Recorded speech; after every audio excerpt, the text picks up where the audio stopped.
Hello, welcome to the Accountable Love Podcast, where love means being accountable. My name is Aziz, and today we're going to discuss why accountable relationships are so important. Why are accountable relationships important? Think about it. What does accountability mean? It means responsibility. So why are we not taking responsibility for our relationships? Why are we not calling friends friends and holding them accountable for the word friend? Why are we not calling a spouse or a partner and not holding them accountable for the word and the commitment that we signed on for? You got to remember why accountability in relationships is so important is it allows us to identify the agreements that we signed on for. Don't be a person that's in a relationship undefined. Make sure you're defining your roles and you're clear on your definition. Enjoy.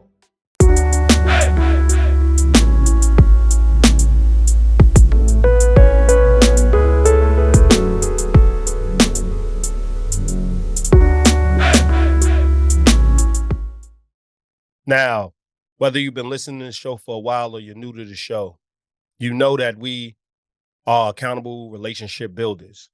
So what we do is we live accountable relationships, we teach accountable relationships, and ultimately we help others build accountable relationships. But why are accountable relationships so important? That's the question. First, we need to answer, what is an accountable relationship? An accountable relationship is a relationship that is governed by choosing to honor agreements. They are primarily friends, romantic partners, co-parents. They are relationships we are consciously choosing. However, you could be in an accountable relationship with a relative if you build the friendship component. Now, most times we're entering relationships and we're governing our relationships off of how we feel, how we're motivated by our feelings. We are not having discussions based on our feelings. We're not having discussions based on the fact that we might hurt somebody else's feelings. That is not an accountable relationship. Accountable relationship is sitting down, setting a foundation, honoring agreements, honoring these agreements for a lifetime. So think long term. When you sit down and you're having a discussion with somebody that could potentially be a friend, make sure that you're agreeing to be a person in their life that you can be long term, not short term, not in the moment, not in the time, but agree to be there in a long term capacity. And make sure that you understand what you can bring to the table and what you can't bring to the table, and let them in on what you can bring and what you can't bring to the table. When we say accountable relationships, you can't hold somebody accountable for your thoughts. You can't hold somebody accountable for your wants.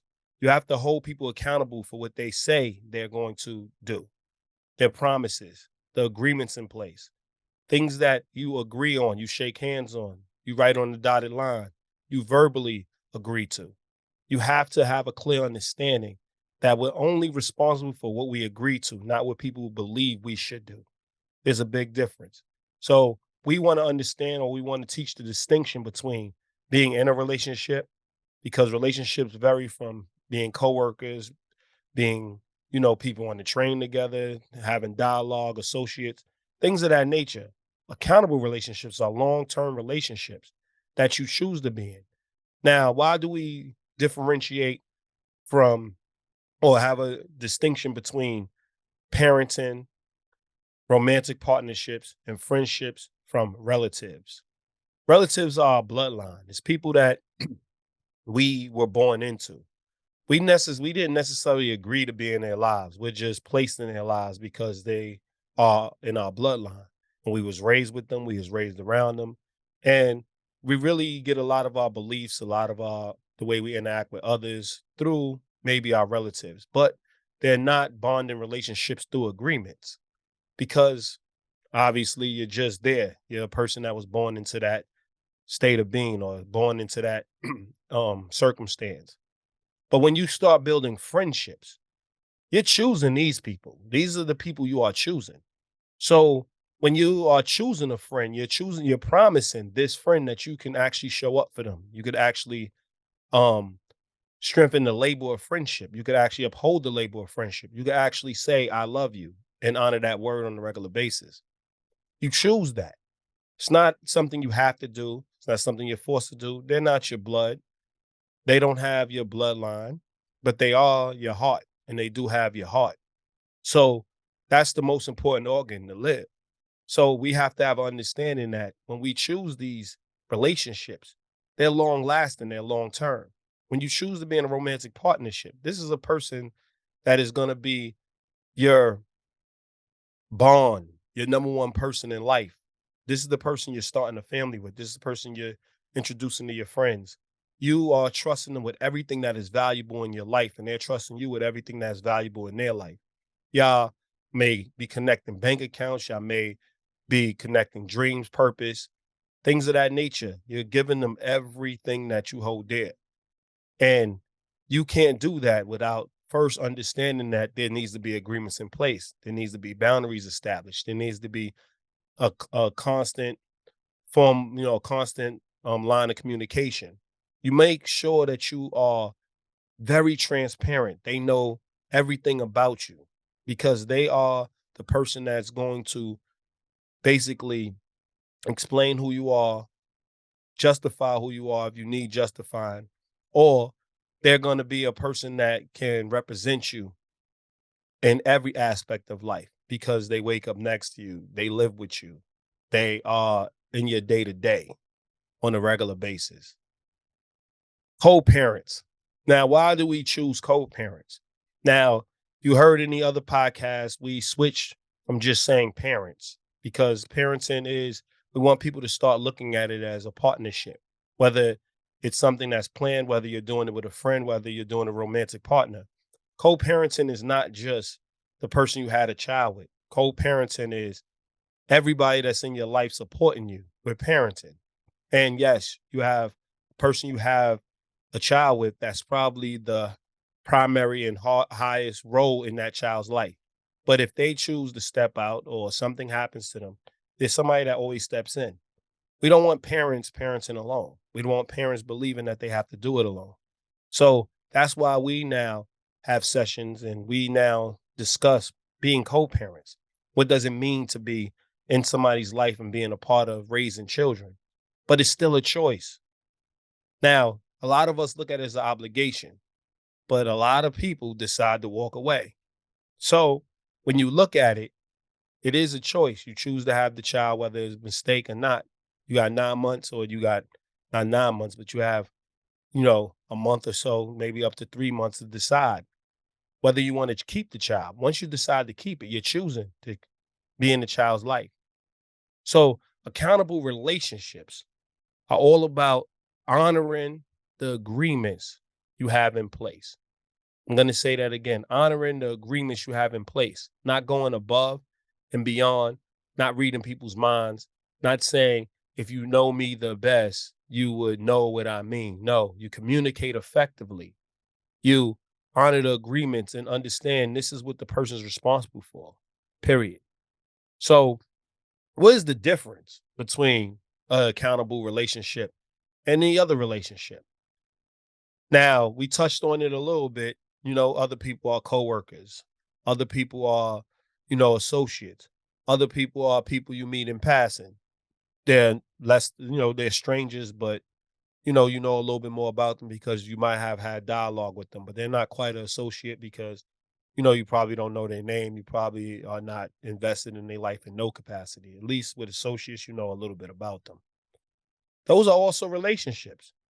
Your relatives, you don't know what they do on a regular basis if you're not hanging out with them all the time. They have their own friends, they have their own spouse, they have their own kids. You just connected by blood. And if y'all have a relationship, yeah, typically, or y'all have a friendship, now y'all in each other's lives. Now y'all understand a lot more about each other. But if you're not invested in your relative in that way or that capacity, they have a whole separate life. Y'all just share blood.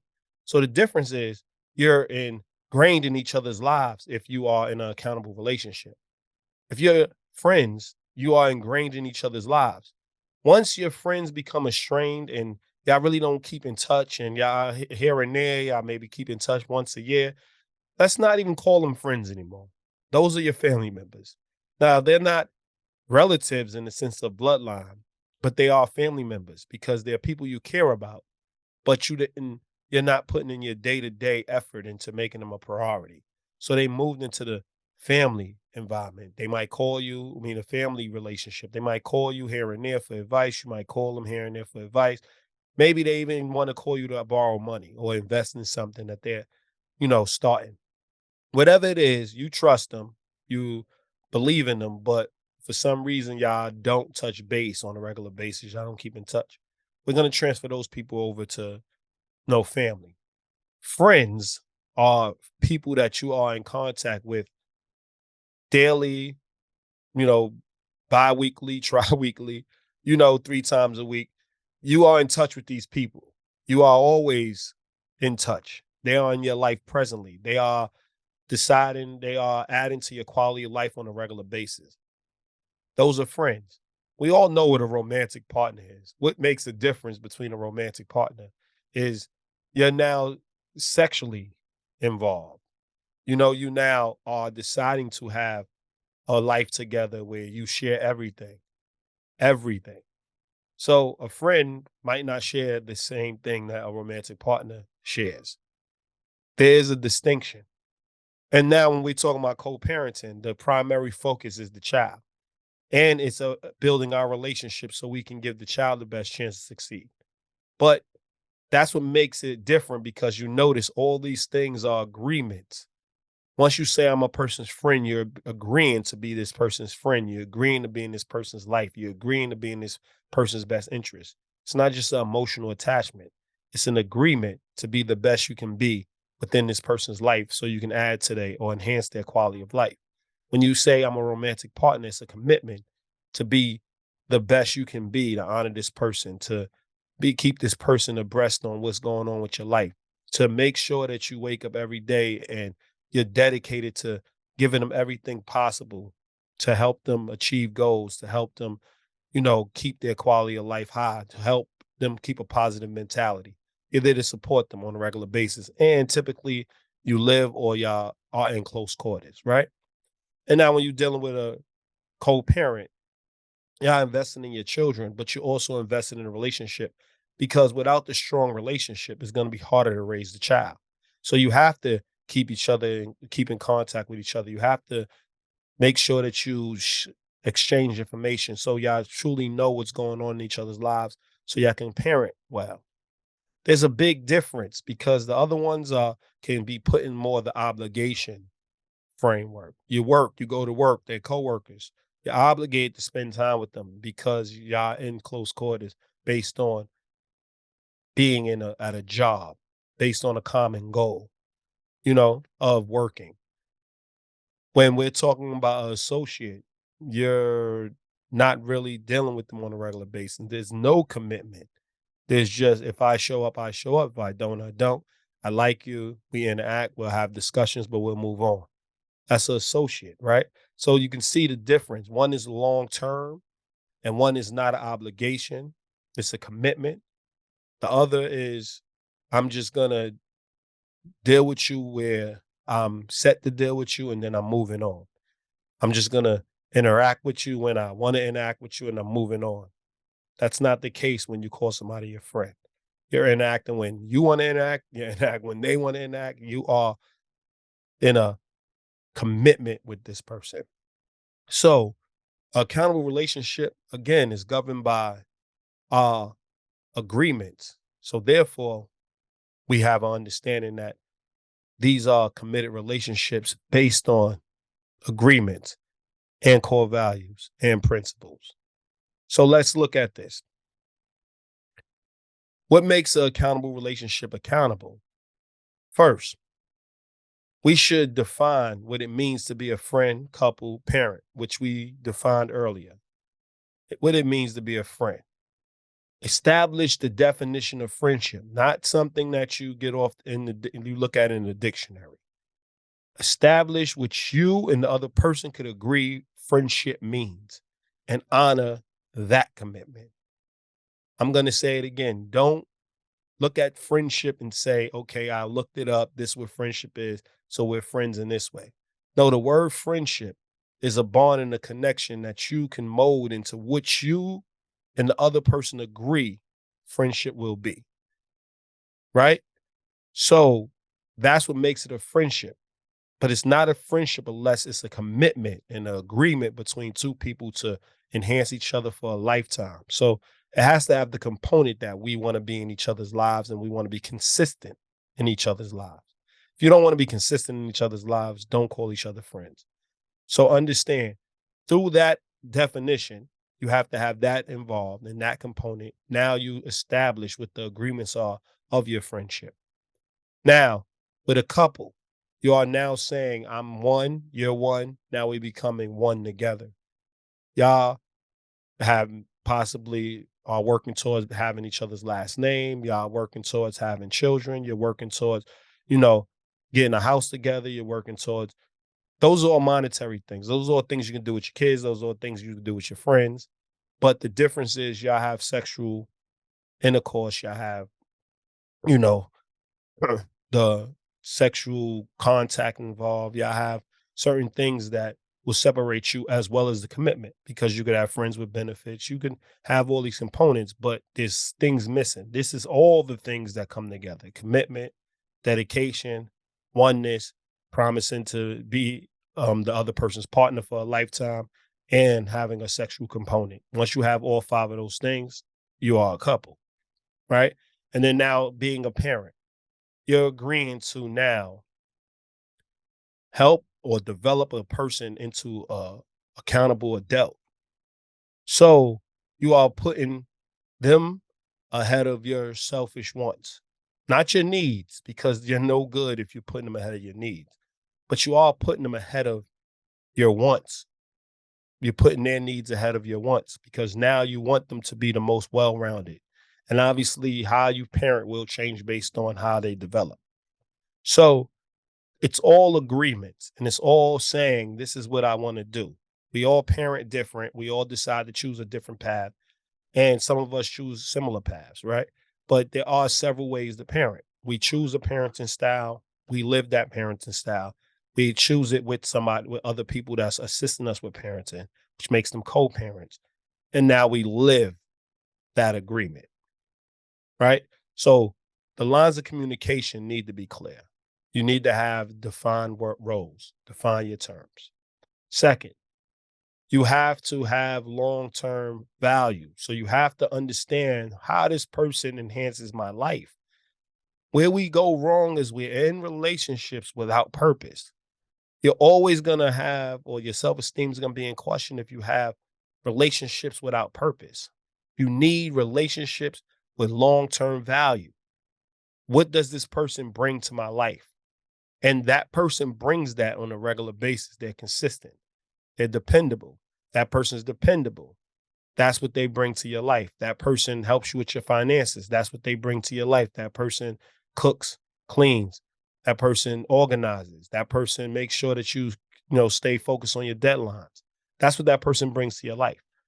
You have to figure out what's the purpose in each other's lives and how we enhance each other's lives on a long-term basis. Can we maintain those roles on a regular basis? Are we going to get tired of these roles? Are we going to get bored within these roles? You have to decide because you're not just bringing who you are, you're bringing what you actually can provide. And that's what gives your relationship purpose. So understand, talk about what each other has for a long-term purpose. Stop being in relationships, friendships, romantic partnerships with strangers. People they have no purpose in your life. You just find them attractive. You're just, you know, they're fun to be around. That's not going to make a relationship. That's not a long-term purpose. Those things come and go, they die out. They have to have a long-term standing in your life, things that you could depend on, things that are consistent.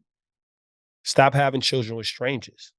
Like, think about what's going on.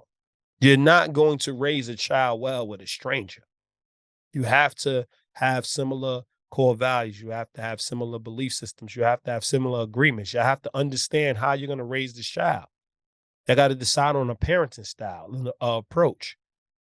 You got 9 months to plan, even if it's something that you didn't plan. You have 9 months to plan. So the first thing is the standard of make sure this person is your friend. At least make sure this person is your romantic partner, at least. So y'all have a foundation to start building off of when you now decide to have a child. So have long-term plans, have long-term goals in one another's lives. Because if you don't, you're gonna lose. The relationship's gonna lose purpose, and you're gonna live in question at all the time, even though you're probably keeping the person around. You're gonna live in You're gonna live in purgatory at all times. You're always gonna be indecisive. Next, keep the lines of communication flowing. Now, what do I mean by keep the lines of communication flowing? We see a lot of people centering their relationship or their communication around emotional responses. They're gonna be mad, they're gonna be upset, that's they I'm gonna offend them. If you're a good friend, you don't say that, you don't do that. That's false. You get very personal, you get very raw, you get very comfortable in your relationships. Relax. Say what you need to say. You have something to say it. Don't hold back. That's a fundamental practice in an accountable relationship. Choice. That's what you want to provide. That's what communication, effective communication always provides. The ability to make decisions together, the ability to provide choice, the ability to make informed decisions. So understand, excuse me, when dealing in a relationship, there's nothing too big and nothing too small that you should discuss. Discuss it all. If it comes to mind, have a discussion about it.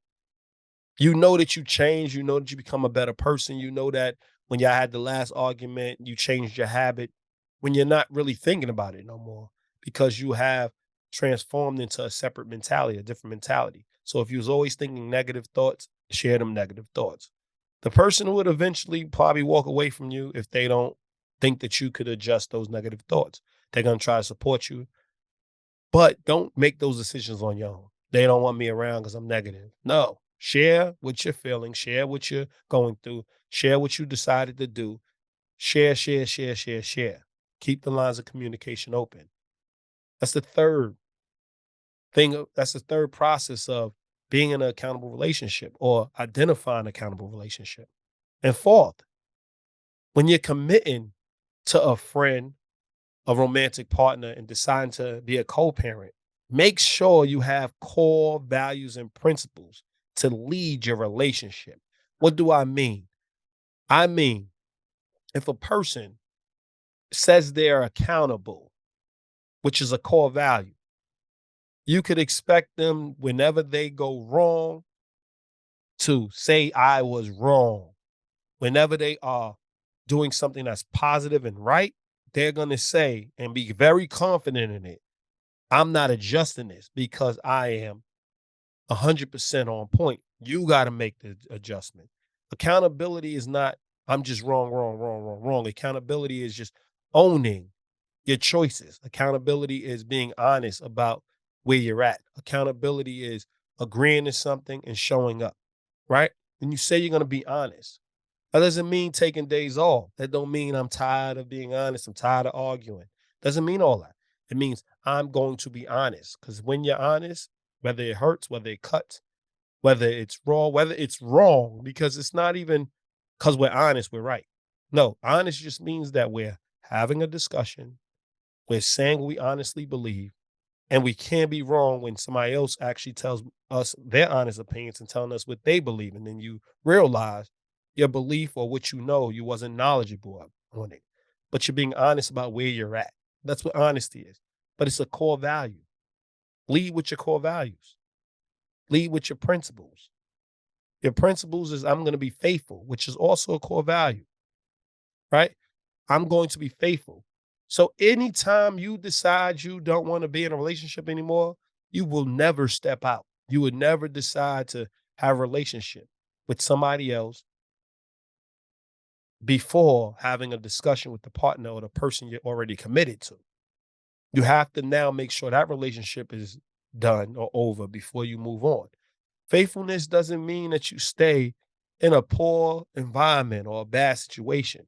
Just like loyalty, also a core value. Doesn't mean you stay in a bad situation. It means that you are loyal and you're committed to the actual principle. Loyalty takes is two-sided. Faithfulness is two-sided. Honesty is two-sided. Like everything is a relationship. Your principles should lead, even if you want to lie. If you say you're honest, offset that thought, tell the truth, and tell them that you wanted to lie. Like that's what it's about, being straightforward. Now, everybody gets that mixed up. Being straightforward is in your delivery. It means that there's a bunch of ways of being honest. You're being honest, some people tell stories. You're being honest, some people go around about. Some people are very direct, that's straightforward, straight to the point. They're not trying to melt or warm up to it. They're like straight to the point, which is a principle because it's the best form of communication. Though people believe that you always got to factor in emotions before you speak. But what you really have to do is factor, is it going to progress the discussion? Is it going to be honorable? Is it going to help? But you should be straightforward because that's where your precision is. That's where effective communication lives, in straightforwardness. Nobody can misinterpret straightforwardness, which is a skill in its own. So it's a core value. Make sure in your committed relationships, friendships, romantic partnerships, co-parents, you are leading with your core values, not deciding your core values, when to use and when not to use a core value. When this core value means this, changing the definition based on what's comfortable for you. No, they govern you. Your core values govern you. You don't govern your core values. So make sure you understand what we're saying when we say accountable relationships. It's relationships governed by agreements, principles, and core values. Understand that. So in doing so, you have to make sure that you put the accountability first. Take ownership of where you go wrong and be confident in where you are right. Because you should never let somebody take away your strength. But you shouldn't live in your weakness. You should let other people lead where you are weak. That's being accountable. You have a full understanding of the relationships you are in, their strengths, their weaknesses, your strengths, your weaknesses. And y'all are trading leadership, even though somebody can be the ultimate leader. Y'all are trading leadership roles based on your strengths. But you don't understand those strengths until you're accountable. And the first form of accountability when you're in an accountable relationship is establishing the fact that that is my friend. It's a commitment. That is my romantic partner, spouse, couple, better half, however you want to describe it. You have to establish it first. I got to be accountable. I got to honor it. And it's telling everybody else, I got to honor this first. These are my priorities. This is the person I had a child with. We're not together anymore, but understand that you're not just coming into a relationship with me, but you ought to understand that this person is going to be in our life forever because I had a child with them. It's clear guidelines, it's clear understandings that this person will never be out of our child's life. So you have to embrace them. Anytime you have a child and that person is still present, you have to understand that person will be in all your relationships. They will be a part of your life. So be accountable in these relationships. Choose these relationships wisely. Make conscious decisions. This is why we discuss this. So people aren't getting hurt. People aren't in relationships realizing 2 years, 3 years later that they really don't want to be in relationships and they didn't have the foundation to be in a relationship. We want people to make conscious decisions because people who are indecisive hurt people. People that are always in question hurt people. People that aren't confident in the decision making hurt people. People that don't understand the agreements and the foundation within their relationships hurt people and get hurt themselves.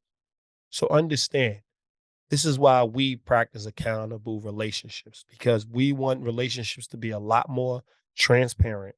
We want people to understand the relationships they're in. And we want people to now take the narrative back.